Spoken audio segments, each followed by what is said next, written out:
Hey everyone, welcome back to part 4 of my Project M Ivysaur guide. Today we'll be talking about the final aspect of playing Ivysaur from an advantaged position, which is edgeguarding. Unlike in the last video, in which there were too many different concepts and situations to even attempt going over how to create flowcharts for Ivy's combo game, edgeguarding is all about narrowing down options and being able to identify specific win conditions. So this video will be focused around how to shape your approach to any edgeguard situation by answering a few basic questions. Obviously, when you're edgeguarding someone who's off stage, you have a pretty simple goal. You'd like them to die in some way or another as a result of having been off stage, be that from being sent away too far to recover, having their recovery intercepted with a kill move, or punishing their recovery in some other fashion. In general, you want to ask yourself 3 main questions when edgeguarding someone. Where will your opponent be recovering from? How difficult is it to beat out their recovery directly? And at what point in the recovery do you want to hit them?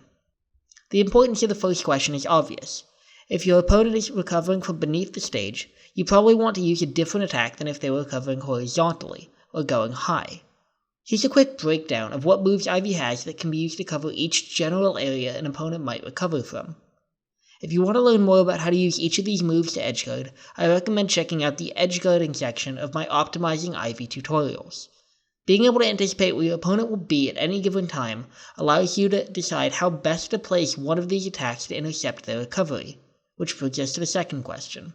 Some recoveries have bad or non-existent hitboxes that can be challenged even with low-ranged moves, like our Nair or the belly flop hitbox of up air, while others have a disjoint that can be difficult to space around, requiring us to either use a longer ranged attack, like forward air or back air, or to use intangibility from grabbing the ledge to safely interact with their recovery.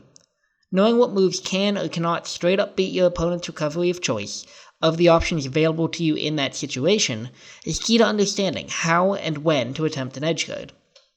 This brings us to the third question, which is what really allows us to shape our approach to the edgeguard. Where in the process of recovering do you want to hit them? In general, the answer will be one of 4 places. If the recovery is exceptionally difficult to beat out directly, you stand a reasonable chance of predicting where and when they have to initiate it, someone like Mario for example, you want to hit them when they'll be getting their recovery, and away from the stage. If a character's recovery is slow or easy to challenge directly, like Donkey Kong, you can go out and swat them out of their recovery directly, typically using back air. However, sometimes the recovery will have such high priority that we can't consistently beat it with the moves that would hit them from the angles they're recovering at, or be versatile enough that we can't necessarily react to how our opponent decides to use it. In that case, going away from the stage may allow them to get back, or even reverse the situation. In these cases, we go to our good friend the ledge. Ivy's able to snap to the ledge extremely quickly using her tether, allowing us to refresh intangibility at the correct time to challenge an opponent's recovery without needing to outright beat it with our disjoints. This allows us to use moves like down air or the spike hitbox of up air to quickly end stocks, or send them off stage with a rising neutral air to rinse-repeat the edgeguard. In nearly every case, these 3 situations will help you narrow down the right time to challenge an opponent's recovery, but sometimes it's also easier to not do so at all. If a character has a significant amount of end lag on their recovery, like Sheik or Wolf, you now have a second way to edgeguard them other than hitting them before they touch the stage. If you hold the ledge, refreshing intangibility as needed so that you can't be forced off it, you can make them go on stage and punish their end lag with a combo starter, a kill move, or a grab to throw them back off stage and repeat the process. This can be a brutally effective tactic against some of the cast, and having a second win condition of forcing them on stage means that your job while edgeguarding becomes much simpler. You hit them if they present the opportunity, but otherwise you hold the ledge and leave them no choice but to go on stage and receive a punish. For every recovery in the game, at least in isolation, you should be able to identify the answers to the first 2 questions. What angles do you need to cover, and can you directly challenge their recovery effectively at those angles? Depending on the answers to the first 2, you can decide your answer to the third and final question. Where should you actually attempt to edgeguard your opponent? After answering these 3 basic questions, you should be able to formulate a game plan against any type of recovery.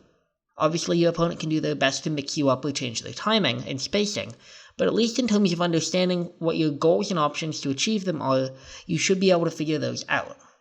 Let's walk through a quick example of how to do this by flowcharting Roy's recovery and how to respond to it. In general, Roy can only recover from a diagonal angle using his up B.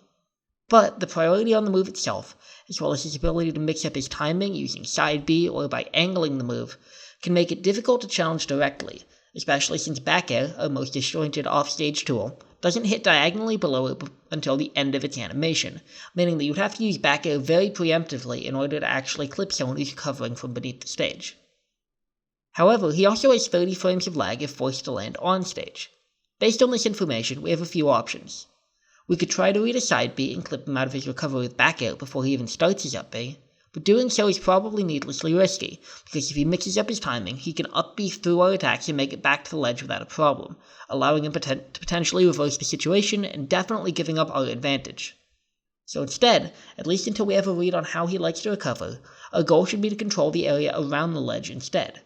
Using well-timed ledge refreshes to maintain our intangibility, we could easily challenge his up B with the move of our choice. If you have a read on when he's going to try and recover, an up air or a down air will end the stock quickly. Roy's vertical recovery is too poor to recover from that even with an immediate meteor cancel. But if you feel less comfortable calling out his timing and don't want to commit to an attack preemptively, you can simply hold the ledge, then punish his landing leg by doing standard get up or ledge dashing on stage and throwing him back off or beginning a combo as you prefer. By answering the 3 questions that we talked about earlier, we were able to break down Roy's recovery into a flowchart that leads us to the correct option, or options, based on where he will be recovering from and where in the process of that recovery gives us the greatest number of tools that could work to secure the edgeguard. Fighting him with the ledge reduces the danger of being mixed up by his timing on a move that we struggle to call out directly, and forcing him on stage also removes the variance inherent in calling out his timing with a move like down air. This same thought process can be applied to pretty much any character in order to generate at least a starting point from which to approach your edgeguards, until you have a feel for how the player you're up against likes to recover. For those of you still watching, congratulations on making it through the offensive part of this guide. The next 2 sections will focus on Ivy's disadvantage state and recovery, going through many of the same situations that I just covered in the last 2 videos, but from the other side. And the last video will briefly offer an overview of her matchup spread and general stage selection strategies. As always, please feel free to leave questions in the comments and I'd be happy to answer them or go over in more depth any of the concepts from this series, and you'll find a link to the Ivysaur Discord in the description of this video. Thanks for watching and stay tuned for part 5 coming soon.